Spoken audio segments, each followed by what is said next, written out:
title of today's hearing is Why the Wait? Unpacking California's Untimely Election Process. I note that a quorum is present. Without objection, the chair may declare a recess at any time. Also, without objection, the hearing record will remain open for 5 legislative days, so members may submit any material they wish to be included therein. Thank you, Ranking Member Morelli, members of the committee, and our witnesses for participating in today's hearing. Today, the Committee on House Administration will continue its oversight of federal election policies. The chairman of the committee, it's a top priority of mine to improve federal election law and increase transparency for American voters. During the 2024 election cycle, 155 million Americans across the country cast their ballot in the elections for president, Senate, House of Representatives, in state and local elections as well. Over 16 million of those votes were cast in the state of California. Most Americans watched election results being announced on election night. That wasn't the case in California. According to the Associated Press, it wasn't until December 4, nearly a month later, that all of the California races were ultimately called. The longer it takes to provide the results of an election, the more voters can lose trust and become frustrated with the process. Today, we'll examine the reasons for California's delay in reporting results. A major cause of the delay in California election results is the state's universal mail system, which is prone to delays, tabulation, and ultimately the calling of races. The ability to vote by mail in California has been available in the state since 1982, and state lawmakers have continuously expanded the bounds of mail-in voting ever since.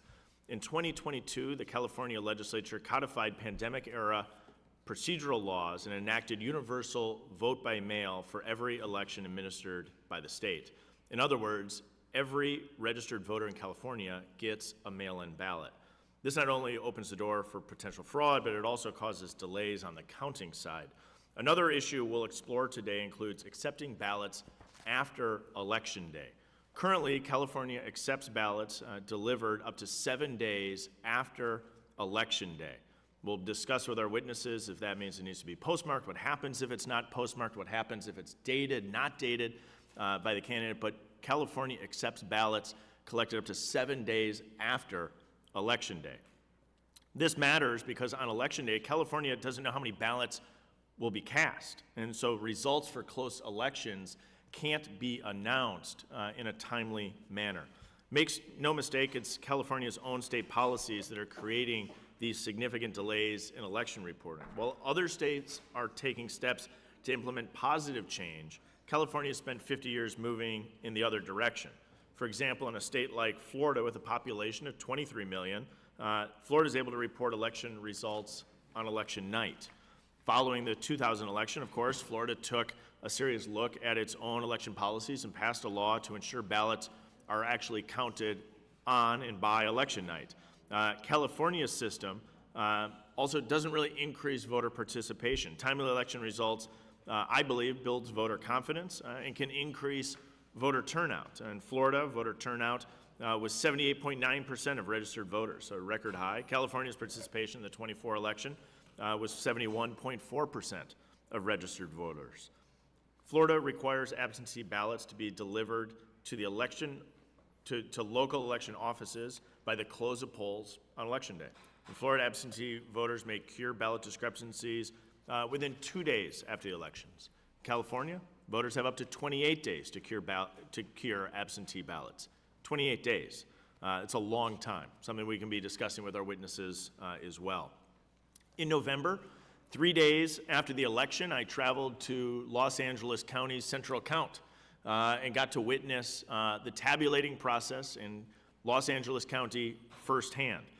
When I arrived 3 days after the election, LA Central Count still had 900,000 outstanding ballots that needed to be tabulated. And that's in LA County alone. That's not the state of California. 900,000 total just in LA County. It was an amazing experience to walk through the LA Central Count. And I think we have an opportunity to talk with our witnesses about the reforms that could be made.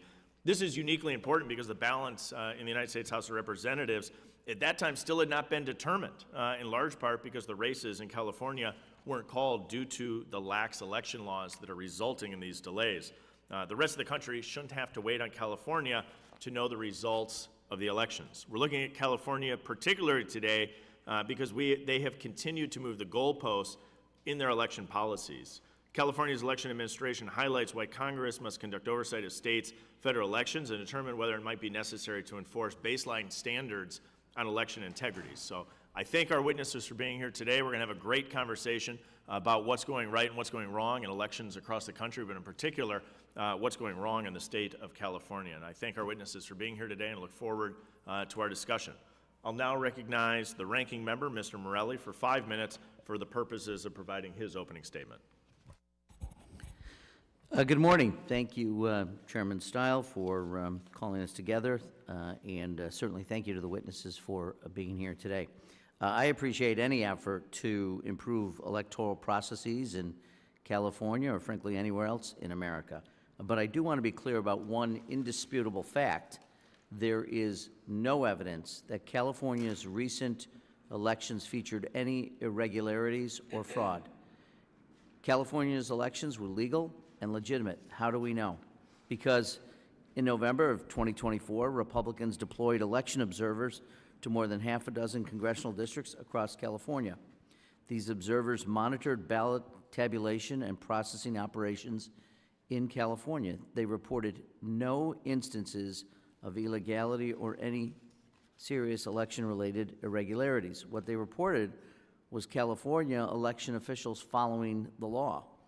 And to be crystal clear, Republicans did not contest the outcome of a single congressional race in California under the Federal Contested Elections Act.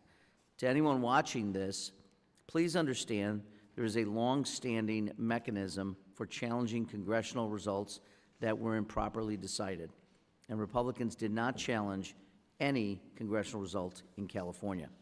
There is no question the ballots counted in California in the period after Election Day were legally cast by eligible American voters. That is undisputed. So this hearing is not about making American elections more secure. We're holding the hearing because my colleagues simply disliked the way Californians voted. It's not the procedure Republicans actually have a problem with, it's the outcome. Now, there are always ways in every election in America that we could make them more efficient. And I'm sure there's probably room in California for improvement in their elections to speed up the process. So standardizing notice deadlines and ballot cure review across California, these policies could probably streamline elections. We could be working in a bipartisan way to enhance election efficiency in California and elsewhere. Instead, we seek to make elections less efficient. My colleagues push policies that increase burdens on election administrators, policies that take a sledgehammer to free, fair, and secure American elections. The SAVE Act, for example, which was passed over our objections a couple weeks ago, allows any person to sue any election official based solely on mere suspicion that a non-citizen is registered to vote. How quickly will any state process ballots of election officials are besieged by endless, frivolous lawsuits?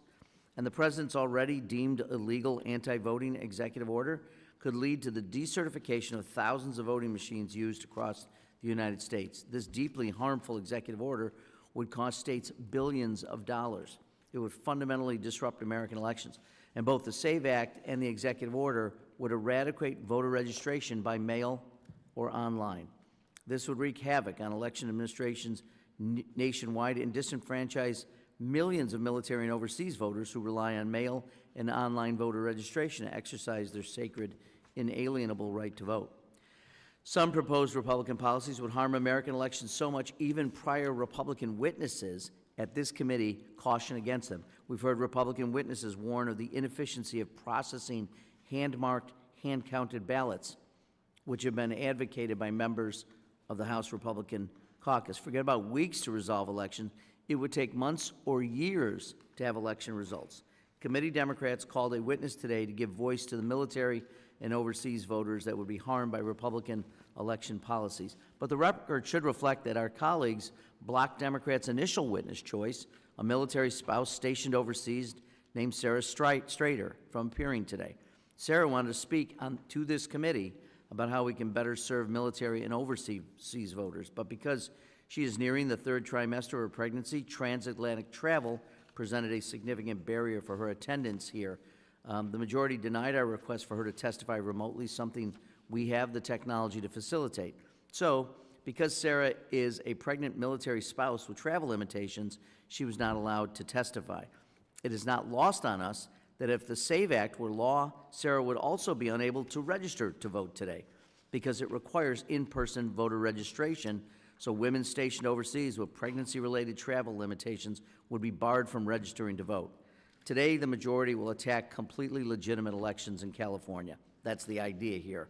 Meanwhile, President Trump and congressional Republicans advance policies to create massive barriers to military voting. We have not held a single hearing on military and overseas voting, and the Votes Act, championed by Congress members Frost and Lee, who's a member here of this committee, would increase military voter access, unlike the SAVE Act.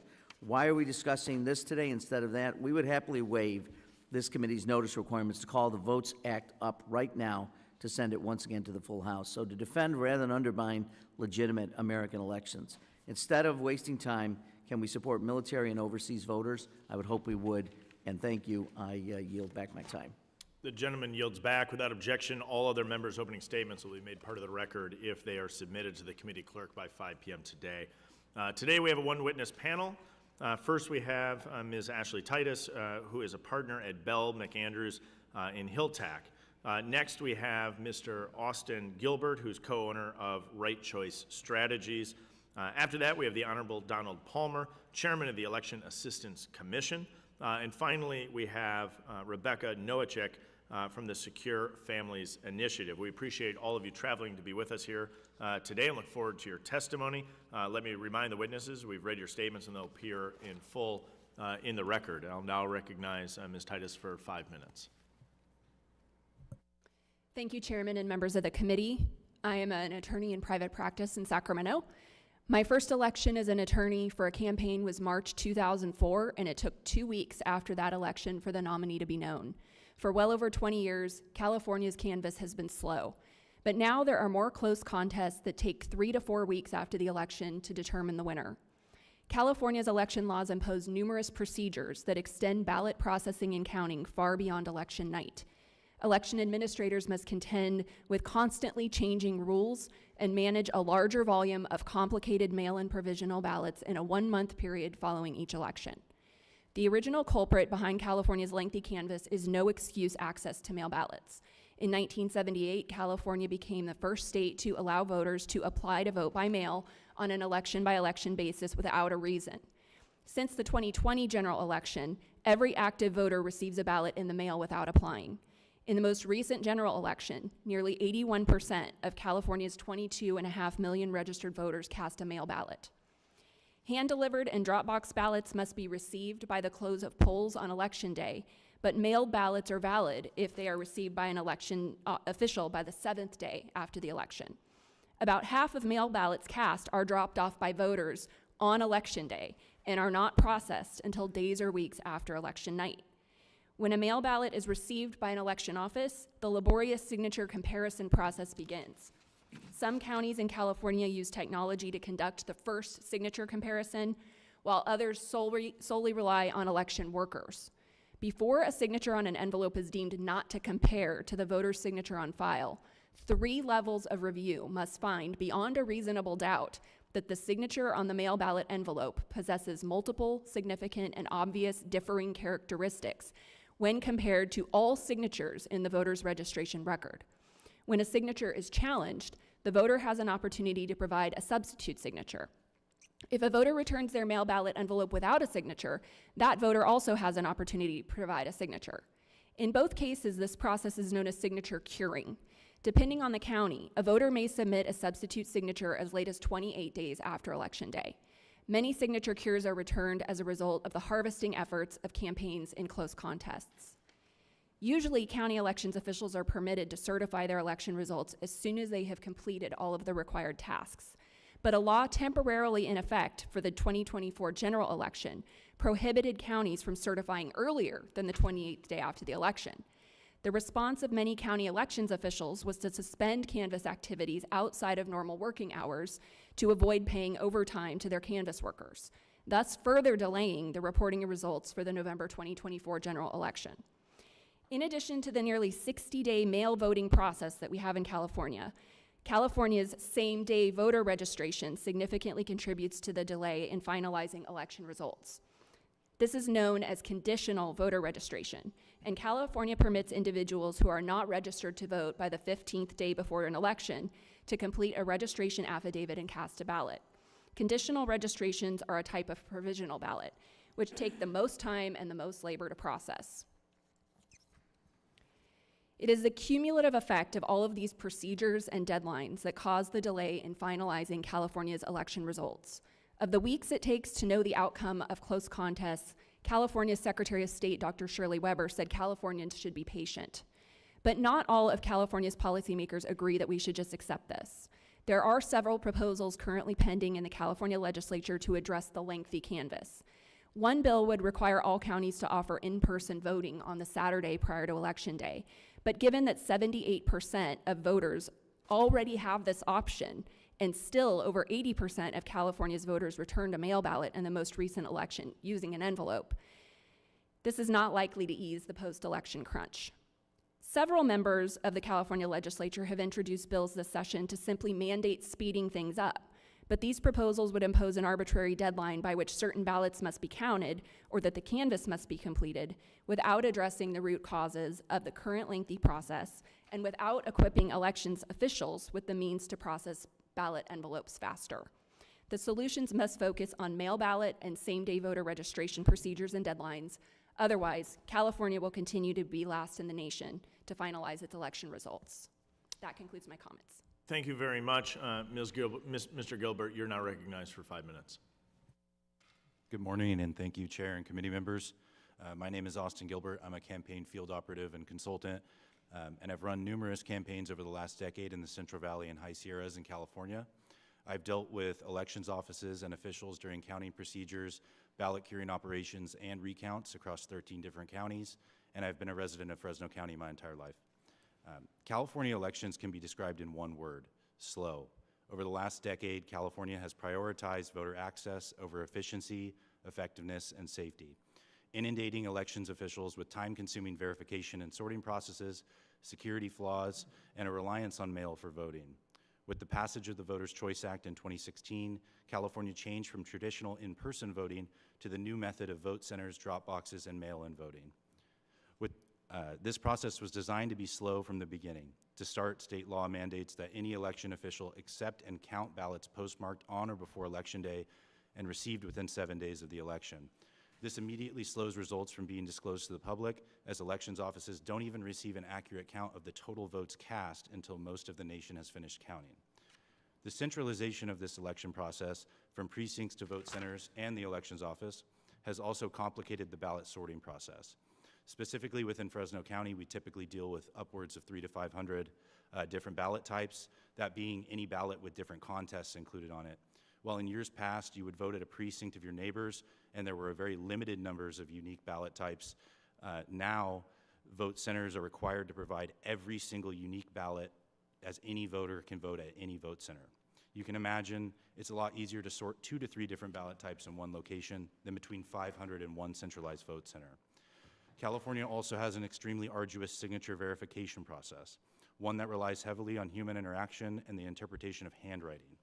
While most states verify identity before voters receive a ballot, California sends ballots out to every voter and verifies the signature after the fact. This process of signature verification usually works in 3 steps. Ballots are received in the elections office and scanned for a signature. The signature is compared to the voter's signature on file, and the ballot is either accepted and opened or denied. At this point of denial, a ballot cure form will then be sent to the voter so they have a chance to correct their missing or non-matching signature. While in theory this sounds simple, in practice it becomes the most complicated process in administering an election. In the days following an election, you can often see thousands of ballots in one room at different stages of the verification process. This includes ballots that have yet to be verified, ballots that are waiting on cure forms, ballots that have been accepted and are being separated from the envelope, provisional ballots awaiting verification, and conditional voter registration forms. All of this before elections officials can even flatten, sort, and count to provide results to the public. There are also multiple deliveries of ballot types to the elections office on election night. This comes from ballot boxes across the county, vote centers, and United States Postal Service. All of these added steps and processes revolve around the signature verification process, which is largely done by temporary workers and election employees inside of a single county warehouse. It's important to compare this to the original process, where voters would sign next to their name in a precinct, it would be verified, and that voter crossed off the list from their specific precinct, and then a ballot would be issued. Now, rather than just sorting ballots, the elections office is single-handedly tasked with the entirety of verification, sorting, and counting. California also does not maintain clean voter rolls. In many counties across the state, voters are tasked with updating their own elections office on changes to their registration, including if a relative dies or no longer lives in the state. In many instances, households would receive ballots for members of their family that were recently deceased or no longer live there. While that is a massive security concern, it also adds to the extremely high cost of administering elections. In virtually every elections office, you can ask to see their undeliverable ballots, which usually surpass the thousands. These ballots are ones that USPS couldn't verify an address for or were returned to the elections office for any number of reasons. With the price of paper, printing, and postage, you can imagine this amounts to a massive cost. Complicated verification processes, ballots still being received up to a week after election night, the ability of voters to cure ballots 28 days after an election, and messy voter rolls have led to one of the slowest and most costly election processes in the nation. The prioritization of voter access has led to a lack of speed, security, and a diminishing trust in California elections over the last decade. Thank you. Thank you very much. Mr. Donald Palmer, Chairman of the Election Assistance Commission, you're now recognized for 5 minutes. Thank you. Chairman Stowell, Ranking Member Morelli, and members of the committee, I appreciate the opportunity to appear for you to address post-election procedures. At the EAC, we offer year-round help to election officials to improve the administration of elections. This ensures that eligible Americans can participate in a secure electoral process and have confidence in the final results. Prior to the 2024 election, I visited 4 of California's largest election offices to discuss their challenges, meet their senior staff, and thank them for their public service. It should be noted that American elections are highly decentralized, with different states prioritizing different policies concerning ballot return, counting, and finalizing results. Today, I hope to provide insight into why it takes longer to count ballots in California than in many other states.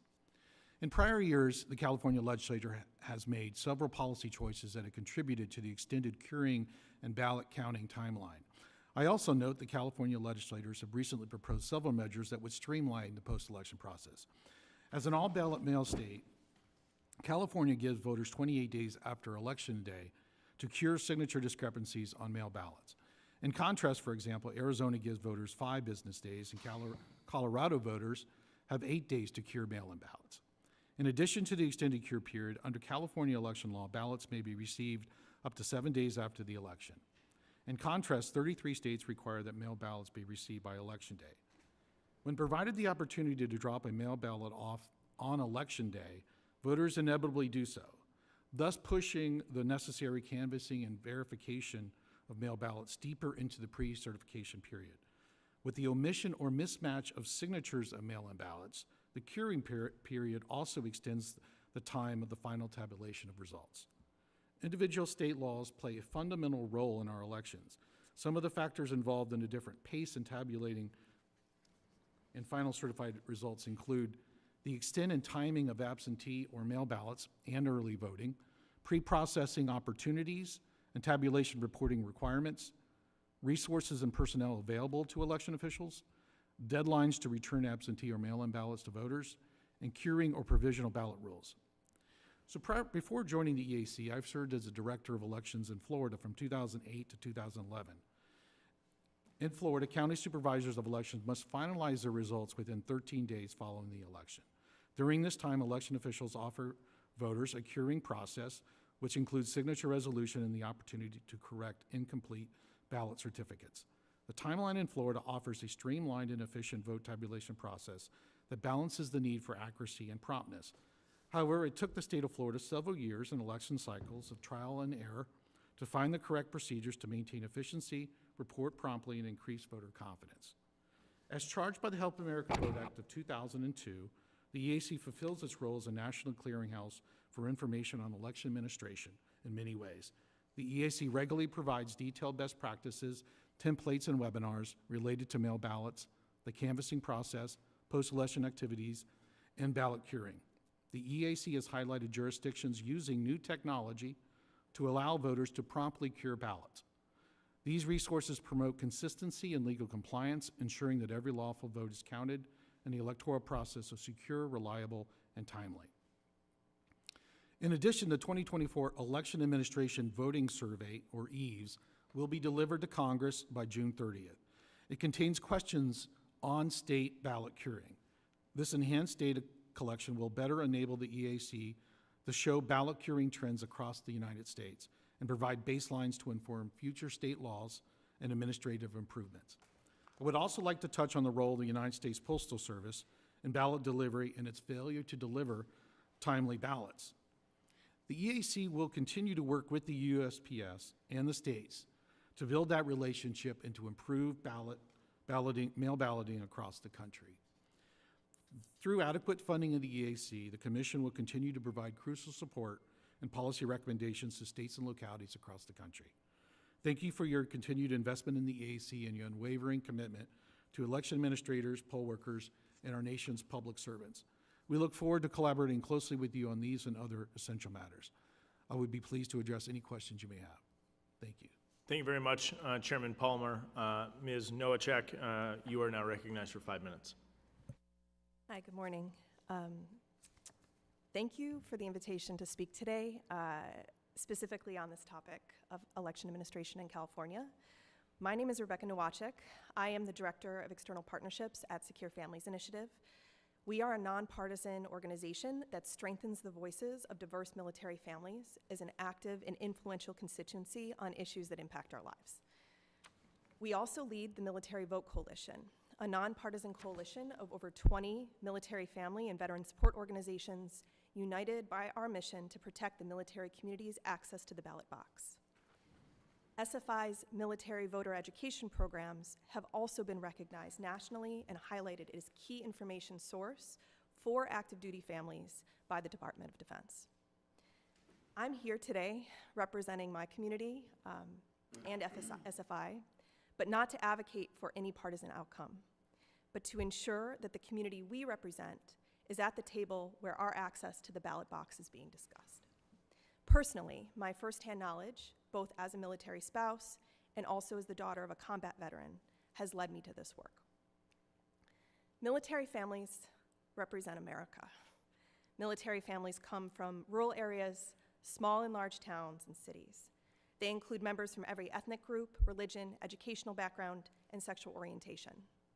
Nearly 50% of service members are Black, Indigenous, or a person of color. Over 50%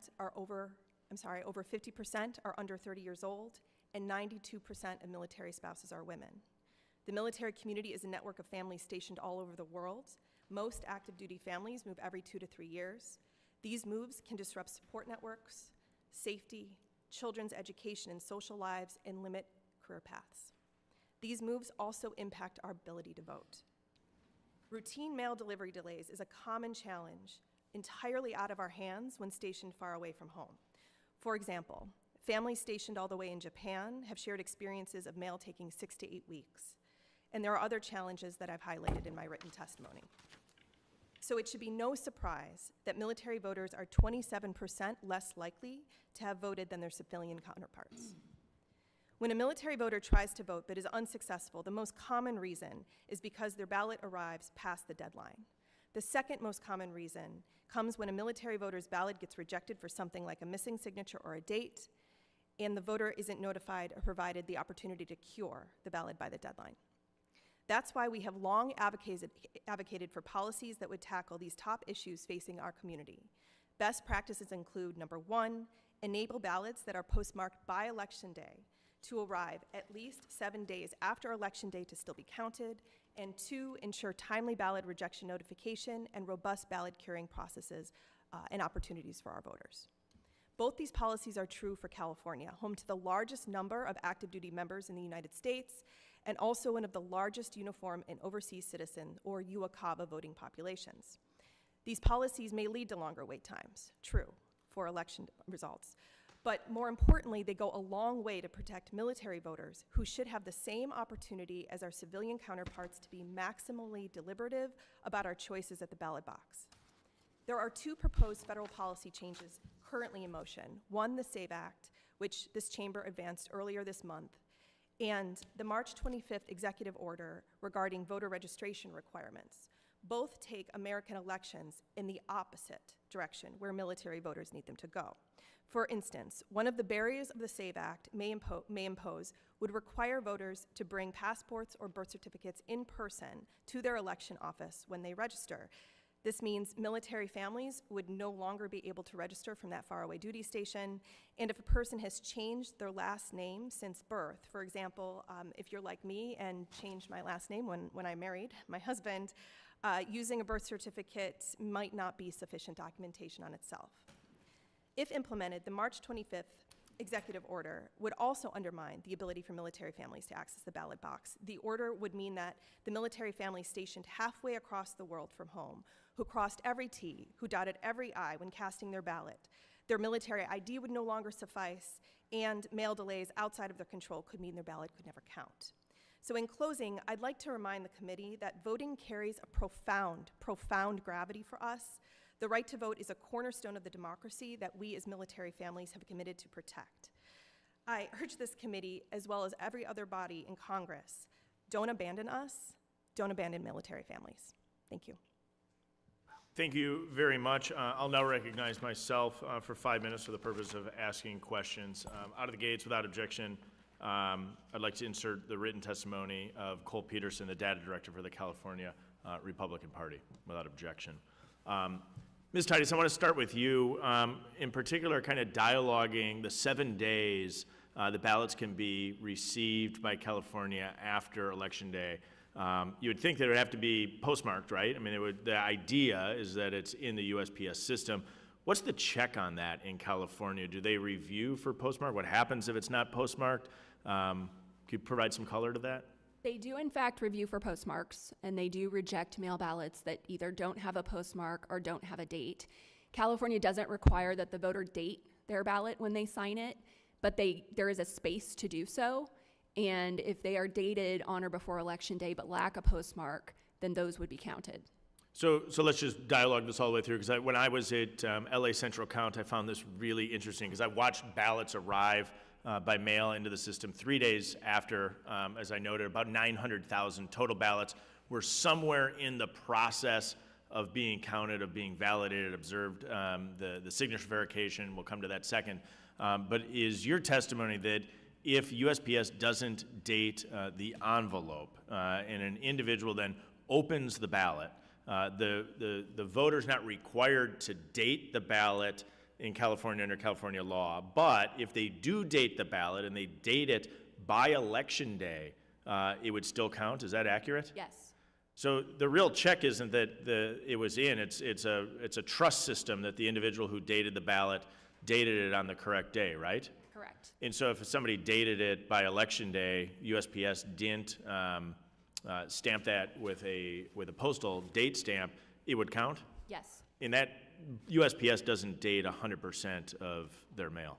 Correct. Yeah, so it sounds like a problem. And the way to fix this, of course, would just be to require that it's collected in by Election Day. I went to high school, I think a lot of us did, and when a paper was due, when did we write the paper? When it was due. And so if you just say it has to be in by Election Day, it shifts that. And Chairman Palmer, you noted 33 states require that ballots be in by Election Day. I'm assuming that means 17 plus maybe the District of Columbia allow them to come in after Election Day. Is that accurate? Yes, Mr. Chair. Yep. And is there a significant correlation with voter participation if it needs to be in by Election Day or after Election Day? I don't think that there's a direct correlation. Right, it's just people are going to do it by the deadline, right? So if you say you got to have it postmarked, you got to have it in by Election Day, you get a ton of people that drop it in the box by Election Day. If you say it's got to be received by Election Day, a lot of people drop it in sufficiently in advance or drop it in person so that at least the physical ballots are all in by a specific deadline, right? I agree, sir. And so if I'll come back to you, Ms. Titus. So California runs a system Also where every registered voter receives a ballot, regardless of whether or not they requested it. It's automatically sent. Is that accurate? Yes. And so when that goes out, obviously not 100% of the people that receive a ballot participate in the election, but a large percentage, I think it was about 70 or so percent in the state of California. But for the purpose of calling election, not only do you need to know the numerator, how many ballots come in, and they can come in up to 7 days after the election, but you also need to know the denominator, which is how many total people are voting when you're, I apologize, the denominator in the context of what percent you would need to be able to win an election. So for 7 days, everybody in California is reasonably blind as the total number of ballots cast in an election. Is that accurate? Yes. And that makes it really hard to call a race, to know who won an election, right? Yes. And so that challenge, I think, is a real and substantive challenge. I want to end with the signature comparison. When I walked through LA Central Count, it was burned into my mind watching this woman do the signature verification. What standard or what training are the workers given who are engaged in the signature verification in California? There is no standardized training. So there's no training. There's no standardized training. Okay. Some counties have more rigorous training, some counties have very little. What I've also seen is the comparison process is often occurring on a computer screen, and they may be comparing 4 different voter ballots at the same time. So they will have the scans of the outside of envelopes. And the standard which so the training varies. Training varies. The woman that I met said she had almost no training. And there's about 17 criteria they're supposed to apply when And the standard that they have to meet is beyond a reasonable doubt? Correct. It's a pretty high standard. Yes. Especially in a situation where these live ballots are mailed to every registered voter. I think we've identified some of the challenges we see in California. Appreciate our witnesses here. Cognizant of the time, I'll now recognize the ranking member for 5 minutes for questions. Thank you, Mr. Chair. I'd just like to ask the witnesses, can you raise your hand if you have information or knowledge that demonstrates that California election officials wrongly certified a winner in this year's California congressional elections? Okay, the record should reflect that none of the witnesses raised their hand. I do want to ask Ms. Nowacek, I'm sorry if I'm probably killing your last name, I apologize. If it were easy like Morelli, I would get it, but your testimony discusses how vitally important it is to our democracy, the right to vote particularly for military and overseas voters. To your knowledge, the voter access and election administration policies in place in states like California, and I will say in my state of New York, which also allows ballots postmarked to be counted up to a week after Election Day. Do these policies enhance the ability of military and overseas voters to cast a free, fair, and secure ballot? God bless you. So our position is we need to take into account the experiences that our families are experiencing. And for those stationed overseas or even in the continental United States, when trying to access the polls, we will experience mail delays. And so any policy that takes that into account, like the state of California being able to count ballots 7 days after the election, makes it easier for our community to participate, absolutely. You mentioned in your testimony, and I don't know this, I didn't have this experience, but I think you indicated the number of days typically that mail delays can occur. Let me just, I thought there was a number in here, but can you just tell me a little bit, you've had this experience of the amount of time that it takes just for U.S. mail to get back and forth from where you happen to be? Obviously, it depends on where you are, but if you're in the Pacific, can you talk a little bit about those delays which you've experienced? So priority mail for international, for USPS, is about 6 to 10 days. Others average about 7 to 14 days. So from our position, 2 weeks is very friendly to the military voter, but we recommend 7 days as the gold standard. Yeah, and so the process is, if you're on a base, can you just talk about that? I actually don't know how or if you're, let me say this, if you're on an aircraft carrier in the middle of the Pacific, how does that, how do you get, well, I mail personally gets have never delivered? Been on an aircraft carrier in the middle of the Pacific. Well, it's someone in your organization But probably yes, has. we do have members with that experience. I can share when it doesn't go well. So we have a member who was stationed, because we do have people who are stationed, families who are stationed on installations that aren't U.S. military installations. So in a military installation connecting the United States, we have access to our mail system. But for example, we have one member who was stationed on a Canadian military installation, so therefore she did not have access to U.S. mail, and actually ended up having to pay a private courier to then courier her ballot back to make the deadline.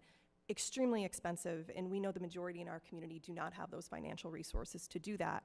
And I share this story for two reasons. One, to hit home really what the mail delay situation and those barriers can be for us, but also really to express how many people in our community desperately want to participate in this process and are really looking for policymakers to make it as accessible as possible for us to do so. Thank you for that answer, and I guess you're right, you're a spouse of, so you wouldn't, that makes sense. It's Tuesday, I apologize, I'm not really fully functioning yet.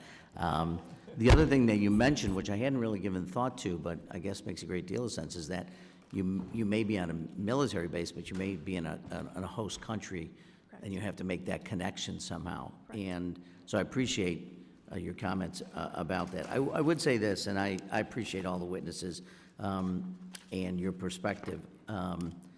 And I just, from my perspective, getting this right is more important than getting it fast. And like I said in my opening statement, I'm certainly willing to look at, and obviously with the Elections Assistance Commission, we could all look at ways to improve this and make this faster for everyone to some degree. But we also want to respect the notion that California and other states want to get it right. They want to afford every single voter in their state the opportunity to vote.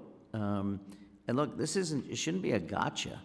I mean, the right to vote should be inalienable. It is, according to our founders, inalienable rights that we have. And so the fact that California takes time to get it right, and I suspect from the fact that there were no contested elections that they actually did get it right. So I don't want to value speed over doing this properly and getting it right. So anyway, I thank the witnesses for being here.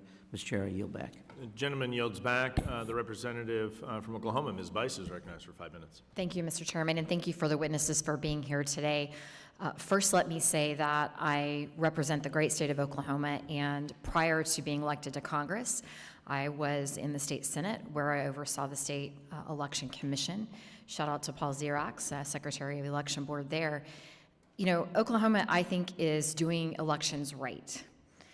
We have voter ID laws in place and have had them based on a state question that was put forward to the voters a couple of decades ago.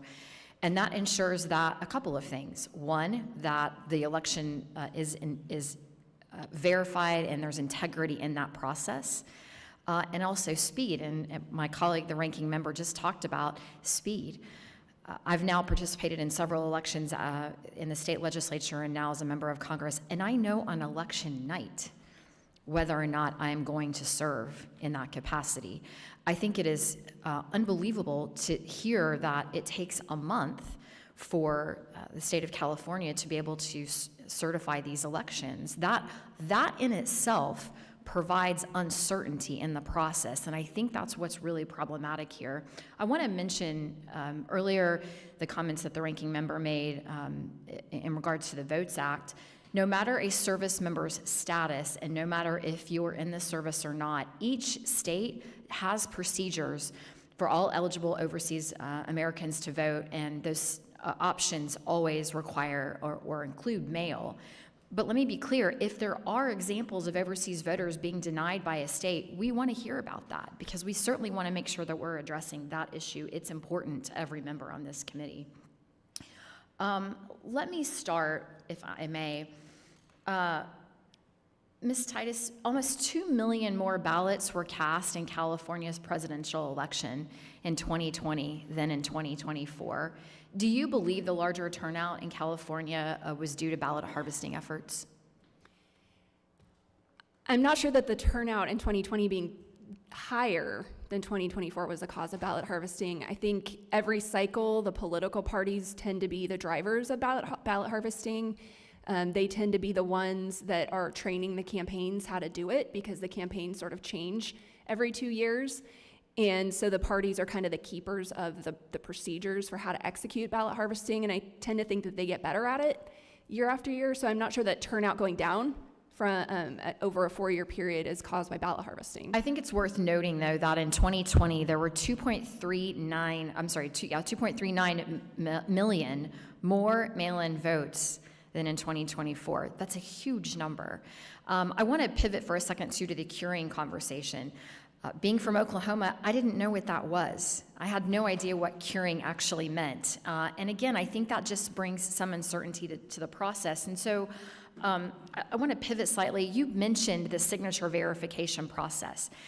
Raise of hands here. How many of you use the exact same signature every time or have the exact same signature today that you did a decade ago? Raise your hand. You're the only one, my friend. My point being, I don't understand why we're using signature verification for this process. It's not, I think, it provides the ability for inaccuracies across the board. And I understand that you're taking information from all these different public records to be able to verify those signatures, but I think that in itself is problematic. I don't understand why we wouldn't do a voter ID type of process. The other thing that's been mentioned is that we are allowing for this lengthy process of being able to deliver ballots after Election Day. And again, I think that breeds uncertainty. We want people to have confidence in our elections, and that means timely information. That means a quick turnaround on counting those ballots. So for me, I also think that California should consider actually moving some of these dates up. Why are we not allowing more in-person voting, early in-person voting? It was mentioned there was one day, Saturday, that you can in-person vote. Why not tell people your ballot needs to be in by Election Day, and by the way, we're going to have additional in-person voting days to be able to allow for that. Mr. Gilbert, you mentioned Californians' maintenance, or rather mismaintenance, of voter rolls and recommended actions to improve them. How many signatures do we think that California has on file for verification, and how old are they? Typically, every voter has about 4 to 5 signatures on file. Every time you change something at the DMV, or you submit another voter registration when you move, those would be updated and added permanently to your voter file. Yeah, I think this sort of proves my point that your signature may change over time, and certainly that verification process, I think, becomes much more complicated. As a state that doesn't do signature verification and believes that we do elections like right, I'd like to see that changed. With that, Mr. Chair, I yield. The gentlewoman yields back. Representative Sewell is recognized for 5 minutes. Thank you, Mr. Chairman. I want to welcome all of our witnesses and thank you for your testimony today.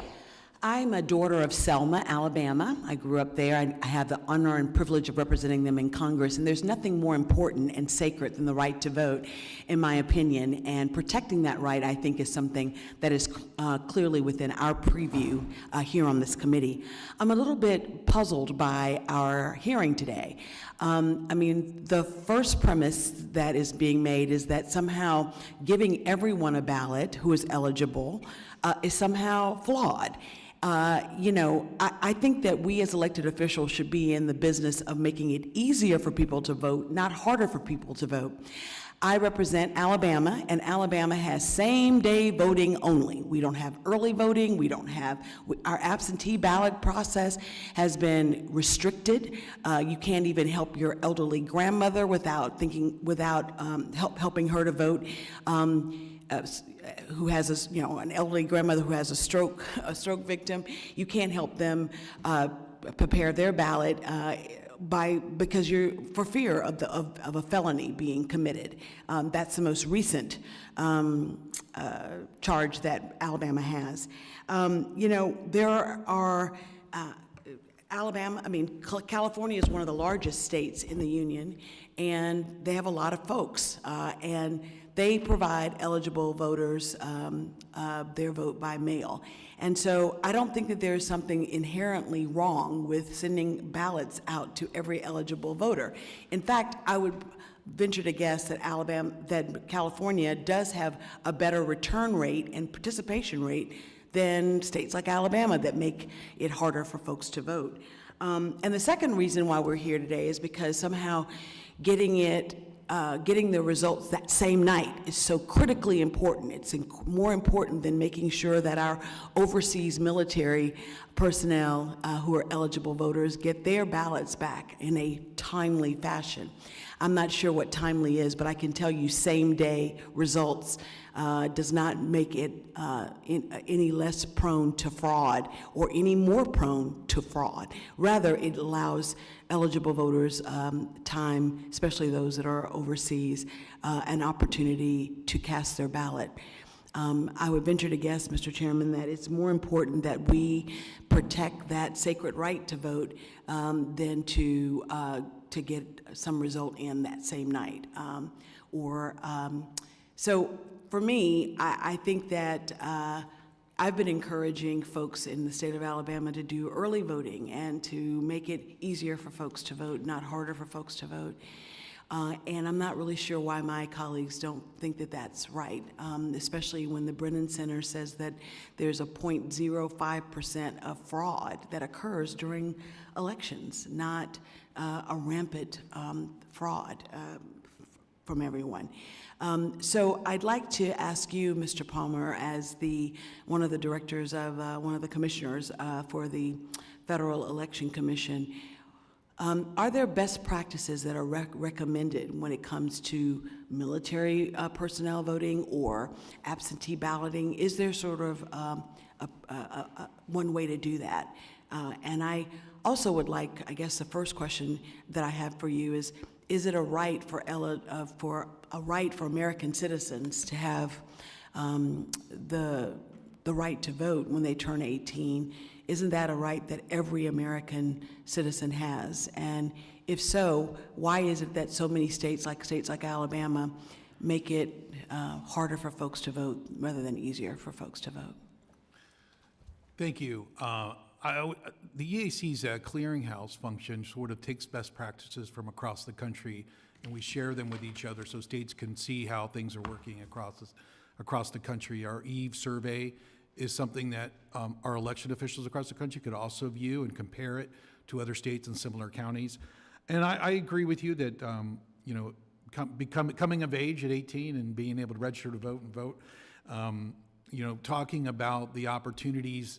It may include in-person absentee. It may include in-person early voting, overseas voting. So there's no, actually, I'm running out of time. So there's no sort of standardized practice that is recommended by the commission? No, I think we take a best practices look and also the use of technology to make our elections more efficient. Yeah. Mr. Chairman, I just want to go on record as saying that the right to vote is a sacred right. It is not a privilege for the few. Somehow my colleagues on the other side of the aisle think that somehow it's a privilege. It is a birthright of every American citizen to be able to vote, and we should be in the business of making it easier to vote, not harder to vote. I'd like to put into the record unanimous consent to enter into the record 2 items. A letter we sent to you, Mr. Chairman, requesting that the majority be allowed to have it testify by remote access. And secondly, a January 2025 Orange County grand jury report on November 2024 election, which made 3 findings that there was no evidence of fraud in California. Without objection. Thank you. I yield back the balance of my time. Representative yields back. The representative from Illinois, Ms. Miller, is recognized for 5 minutes. Thank you, Chairman. Chairman Palmer, you previously served as the Florida Director of Elections and the Commonwealth of Virginia's Chief Election Official. What is the starkest contrast between how those states collect their ballots and California? Well, I think that the starkest difference or the contrast is sort of the results early voting and election day plus pre-processed absentees are ready to go on election night. The mail ballot model really and ballot box issue allows those ballots to be returned either by the mail on election day, which will then take 7 to 10 days into the certification period, or a ballot box, which then those ballots still need to be processed. So you already have the results when you're voting in person or early voting or pre-processed absentee with some deadline. Those ballots are ready to go, and those results will be ready to go on election night. If you are waiting to receive mail ballots, you then have to go through the process of signature comparison, processing those ballots, a cure period. So that is why it takes so long. In a mail ballot model, it takes longer. Large populations in large counties, you're going to have a large number of issues in getting those ballots tabulated and the results out. And so it just pushes the results later into the period. Hope that helps. Yes, so what would you say then are procedures or model legislation California should adopt from states that you previously served? So I believe the pre-processing of absentee or mail ballots is important. Early voting that allows the tabulation of a ballot on site. And then election day, a healthy election day. So you give options to voters. I also think that there should be a deadline for absentee or mail ballots prior to election day, and then they should be returned by election day. That allows voters to know that if they don't have the option to return their ballot by mail or absentee, that they can still vote in person.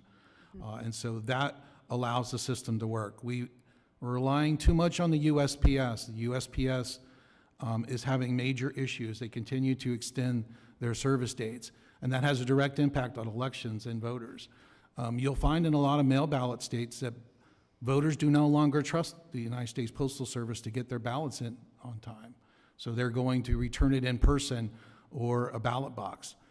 Again, when you return a ballot by mail box, it still's got to go through that entire process of processing as if it was a mail ballot. And so I think that those are some of my recommendations for a state trying to make that process more efficient on the front end. Thank you. And Mr. Gilbert, can you please expand on how the Voters' Choice Act has complicated ballot counting for election workers by allowing numerous different ballots to be submitted in one voting location? So when previously you would just go into your precinct and vote, now a vote center has to supply any given ballot to any voter. So for instance, if you live in my area, if you live in Coalinga and you're in Fresno to work and you're at the Fresno Vote Center, they have to provide your ballot for the city of Coalinga. When typically you would have to be nearer to your home. So now that vote center is in charge of sorting that ballot, which is nothing like the Fresno City ballots around it. And also they have to be able to provide conditional voter registrations. So if you have not registered to vote and you would like to vote, you also can register that same day and vote, and those are extremely time consuming. Are there other election processes that have become more burdensome due to the Voters' Choice Act? I would say that the number one thing we've seen ever since they started mailing ballots to everyone is California still does mail to P.O. boxes as well, not just physical addresses. If you go into any United States Postal Service towards the P.O. boxes about 30 days before the election, you can find about a couple hundred ballots in the trash can. So I think that's a security concern and one of the things we've seen since the change in procedure. Thank you, and I yield back, Chairman. Gentlewoman yields back. The gentlewoman from California, Representative Torres, is recognized for 5 minutes. Thank you. And let me just start by saying that as the only Californian on this committee, I am outraged. I am simply outraged at the continued attacks from this committee against my home state chairman. How dare this committee attack the duly elected members of the state legislature who were elected by Californians to represent them. The fact is, California is doing just fine without your input. Let's look at the facts. California is the 4th largest economy in the world. We send $692 billion to the federal government, and we get $83 billion less in return. Meanwhile, Florida gets $41 billion more, Ohio gets $49 billion more, Texas gets $71 billion more.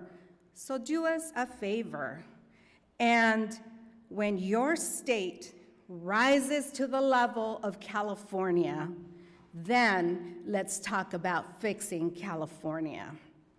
So let's now talk about elections. Last year, the chairman and other Republicans, without giving Democrats on this committee a heads up, went to Los Angeles, wasting taxpayers' dollars and time to look for problems. And guess what? They found zero problems. They visited the largest ballot processing center in the nation, responsible for nearly 6 million registered voters. That's bigger than 28 states in the nation.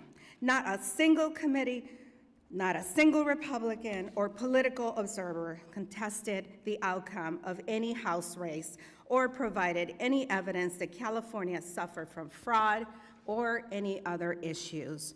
Why is that? Because California, members, our election infrastructure is sound. We invest in a secured system, rigorous training, and transparency at every level. California has worked hard to ensure that every eligible American voter can cast their vote, and as frustrating as it may be to you and to other people, including myself at times, our fantastic state and local election workers make sure that our elections happen and that they are safe. As a mother of a veteran and a police officer, I know voters might serve far from their home, or they might be a first responder that has to work on election day. Voters can't always take a day off. They might have mobility issues. This is why California established voting by mail, to make it so that every eligible Californian can have their voice heard. California's promise to our voters, whether we like how they vote or not, your voice as a voter is heard. Normally, I would welcome a discussion on improving election operations, but these are not normal times. You see, President Trump and his cronies, like Elon Musk, do not care about the rule of law or the Constitution. They're destroying the economy, attacking and arresting judges, and recently deported 3 American citizens' children, including a 2-year-old toddler and a 4-year-old with stage 4 cancer, a rare cancer. If President Trump and his administration don't care about due process for a child with cancer, how can you honestly sit here and debate and believe that they believe in the Constitution or a free and fair election? Hogwash. They ignore judges when decisions don't go their way. They deny election results when they don't win. Let's be honest, Chairman. Their actions on elections has one goal: to sow distrust in our election system, to suppress the vote, and to make it harder for Americans to participate in our democracy. Not your democracy, our democracy. Do you know what makes people question our elections? It's not California elections. It is the President Trump, Elon Musk, and the Republican Party pushing lies and refusing to follow the law. Meanwhile, Trump's voting order and the Republican SAVE Act will create huge burdens of every American. You've allowed other members to go beyond their time, but you don't like what I'm saying, so you tried to shut me down. The SAVE Act is nothing but a bill to try to cancel the vote of people that don't want to vote for you, and I yield back. The gentleman yields back. All members are reminded to refrain from the use of personalities directed at members of Congress, the President, or the Vice President. All members having used their time for questions, I'd like to thank our witnesses for appearing before us today. Members of the committee may have some additional questions for you, and we ask you to please respond to those questions in writing. Without objection, each member will have 5 legislative days to insert additional material into the record or to revise and extend their remarks. If there's no further business, I want to thank the members for their participation. Without objection, the committee stands adjourned.